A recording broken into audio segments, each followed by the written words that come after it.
नमस्कार। संगम विचारधारा में आपका स्वागत है। हम सबके मन में ऐसे बहुत सारे प्रश्न उठते हैं जिनका जवाब समझ में नहीं आता है। आपने भी महसूस किया होगा कि हम किसी वस्तु या किसी मंजिल को पाने के लिए जी तोड़ मेहनत करते हैं। रातों की नींद, सुख, चैन सब कुछ छोड़कर मंजिल तो हासिल कर लेते हैं, लेकिन मंजिल मिलने के बाद भी वो खुशी, वो सुख, वो शांति नहीं मिलती है जिसकी उम्मीद थी। ऐसा क्यों होता है? जो लोग धर्म के रास्ते पर चलते हैं, पूजा पाठ करते हैं, दान करते हैं, व्रत रखते हैं, वो भी भीतर से शांत नहीं दिखाई देते। धर्म करने के बाद भी मन की बेचैनी क्यों नहीं जाती? हम सब जानते हैं कि यह संसार, यह रिश्ते, यह धन, यह पद, यह सब एक दिन छूट जाएगा। फिर भी हम इन्हें इतनी मजबूती से पकड़े रहते हैं जैसे हमेशा ये हमारे साथ रहेंगे। हम लोग जन्म से लेकर आज तक न जाने कितने कर्म कर चुके हैं, पर क्या कभी रुककर सोचा इन सब कर्मों से मिला क्या? आज हम इन्हीं सवालों की गहराई में उतरकर जवाब ढूंढने की कोशिश करेंगे, तो लास्ट तक मेरे साथ बने रहिए। जनक जी कहते हैं, हे गुरुदेव, मैंने देखा है कि मनुष्य जी तोड़ मेहनत करके मंजिल तो हासिल कर लेता है, परंतु सुख और शांति नहीं मिलती। ऐसा क्यों होता है? अष्टावक्र जी राजा जनक की आंखों में देखते हुए बहुत ही शांत स्वर में कहते हैं, हे राजन, तुमने वही पूछा है जो हर युग का सबसे बड़ा प्रश्न है, और इसका जवाब एक ही शब्द में है, इच्छा। यही इच्छा ही तुम्हारी सबसे बड़ी दुश्मन है। हे राजन, यह सुनकर मन में एक सवाल उठता है कि इच्छा दुश्मन कैसे हो सकती है? इच्छा तो हमें आगे बढ़ाती है, इच्छा तो हमें जीने का कारण देती है, इच्छा ही तो हमारी ताकत है। किंतु हे राजन, ध्यान से देखो, जब कोई इच्छा पूरी होती है तो क्या होता है? एक पल की खुशी तो मिलती है, लेकिन फिर से 10 नई इच्छाएं जन्म ले लेती हैं।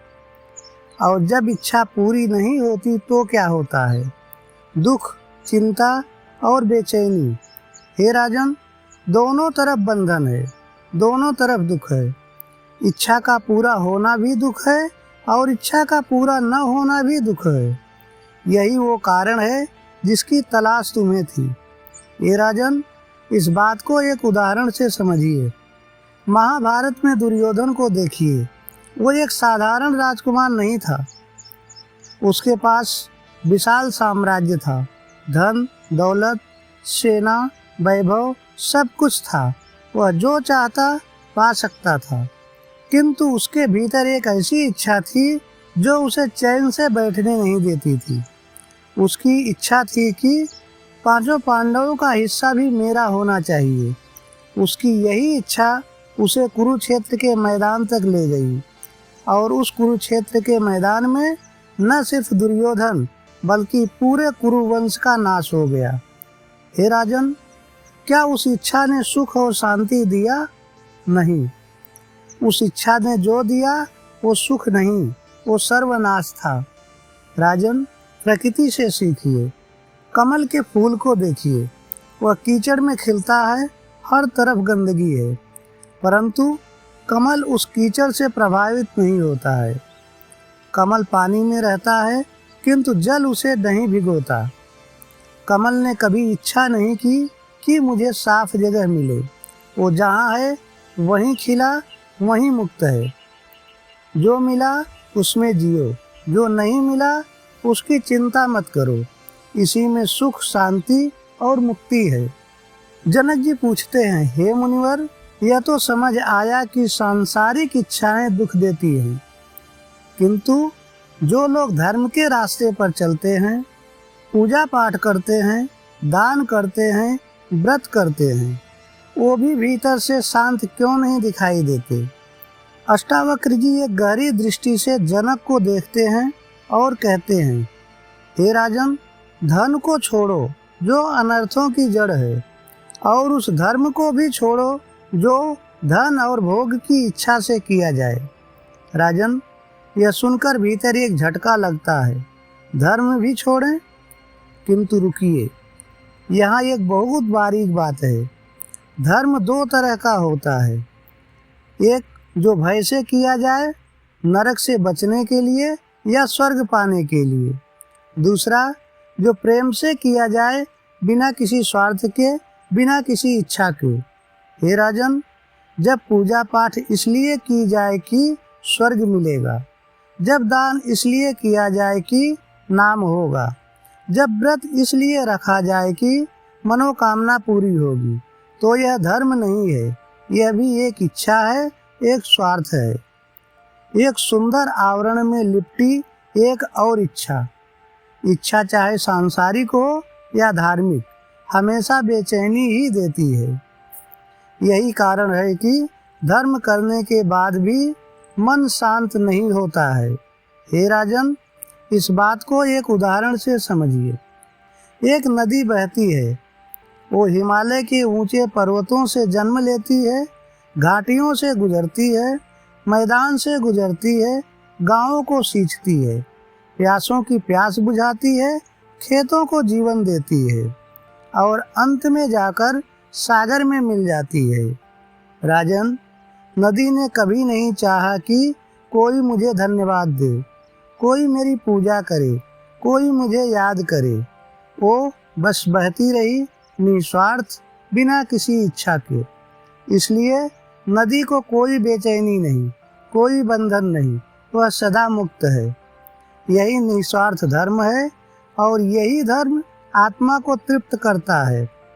जनक जी विस्मय से पूछते हैं, हे गुरुदेव, यह तो समझ गया कि इच्छा बंधन है और स्वार्थ से किया गया धर्म भी बंधन है, परंतु एक बात समझ में नहीं आती है। हम सभी जानते हैं कि एक दिन यह सब छूट जाएगा, फिर भी हम इसे इतनी मजबूती से क्यों पकड़े रहते हैं? यह मोह आता कहाँ से है? अष्टावक्र जी एक मंद मुस्कान के साथ कहते हैं, हे राजन, इन्हें ऐसे देखो। यह मित्र, यह जमीन, यह धन, यह घर, यह परिवार, यह संतान, इन्हें देखो 3 दिन की तरह, 5 दिन की तरह, एक सपने की तरह।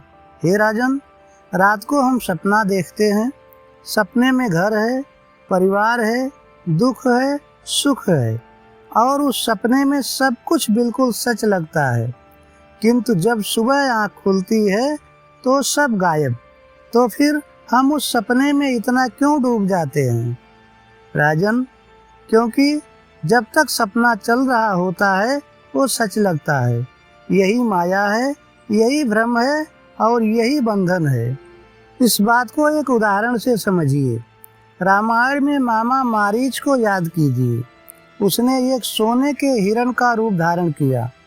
उस हिरण की आंखें नीलम जैसी चमकीली थी, उसके रोम सोने जैसे दमकते थे। सीता माता ने देखा और मन मोहित हो गया। उन्होंने प्रभु श्री राम से कहा, इसे पकड़कर लाइए, इतना सुंदर हिरण मैंने कभी नहीं देखा। हे राजन, वो हिरण असली नहीं था, वो माया थी, वो छलावा था, परंतु उस एक क्षण की इच्छा ने, उस एक पल के मोह ने पूरा रामायण ही बदल दिया। राजन, हम लोग भी रोज ऐसे ही सोने के हिरण के पीछे दौड़ते हैं, कभी पद के रूप में, कभी धन के रूप में, कभी प्रशंसा के रूप में, और जब तक समझ आता है तब तक बहुत कुछ खो चुके होते हैं। जनक जी एक गहरी सांस लेते हैं और धीरे से कहते हैं, हे प्रभु, हम जन्म से लेकर आज तक न जाने कितने कर्म करते आए हैं, शरीर से, मन से, वाणी से, पर क्या कभी रुककर यह सोचा कि इन सब कर्मों से मिला क्या? अष्टावक्र जी बहुत दृढ़ता से कहते हैं, हे राजन, न जाने कितने जन्मों में तुमने शरीर से, मन से, वाणी से ऐसे कर्म किए जिसने केवल दुख मिला, थकान मिली, बेचैनी मिली। अब रुको। हे राजन, यही 2 शब्द, अब रुको, यह कोई साधारण बात नहीं है। यह दौड़, यह थकान, यह बार बार का दुख, यह पहली बार नहीं हो रहा है। यह न जाने कितने जन्मों से होता चला आ रहा है। हर जन्म में नई इच्छाएं, नई दौड़, नया दुख, और हर बार नतीजा वही: थकान, खालीपन, बेचैनी और अशांति। हे राजन, इस बात को एक उदाहरण से समझिए। जंगल में एक गिलहरी है। वो सुबह की पहली किरण के साथ जाग जाती है और शुरू हो जाती है उसकी दौड़। इस पेड़ से उस पेड़ पर, इस डाल से उस डाल पर दाना ढूंढती है, इकट्ठा करती है और छुपाती है। फिर अगले दिन फिर वही काम।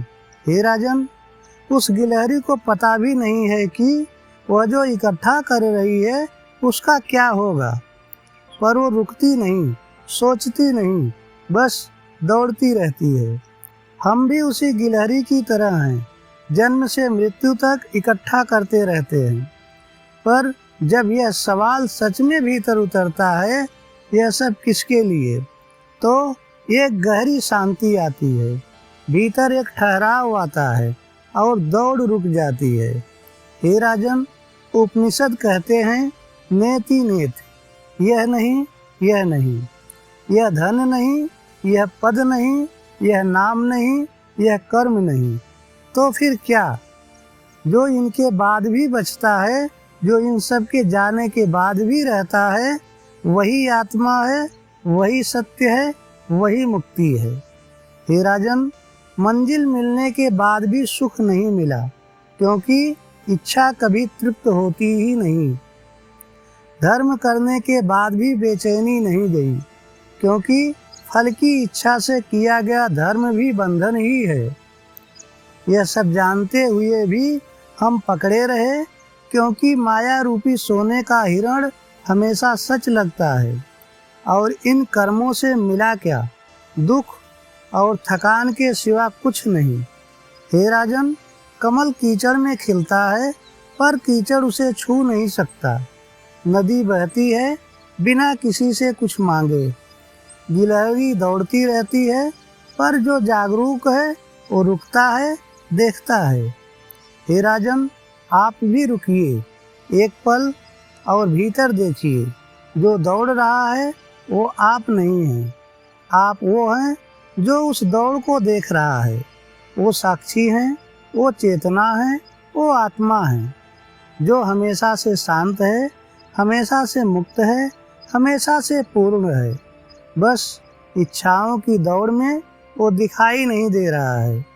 यदि आपके मन में कोई भी सवाल है तो कमेंट में ज़रूर पूछिए। जल्दी ही मिलेंगे इस यात्रा के अगले भाग में। तब तक अपने भीतर ज्ञान का दीपक जलाए रखिए। धन्यवाद दोस्तों, नमस्कार।